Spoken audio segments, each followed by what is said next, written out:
got 6 eggs, 6 ways. Bodak egg and seaweed.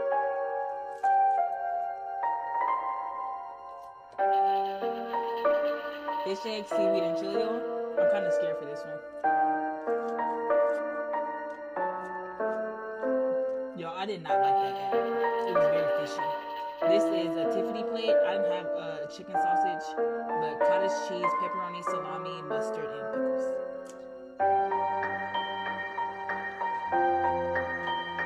That one was really good. That was probably the best one so far. This is a pizza egg. It has pizza sauce, pepperoni, salami,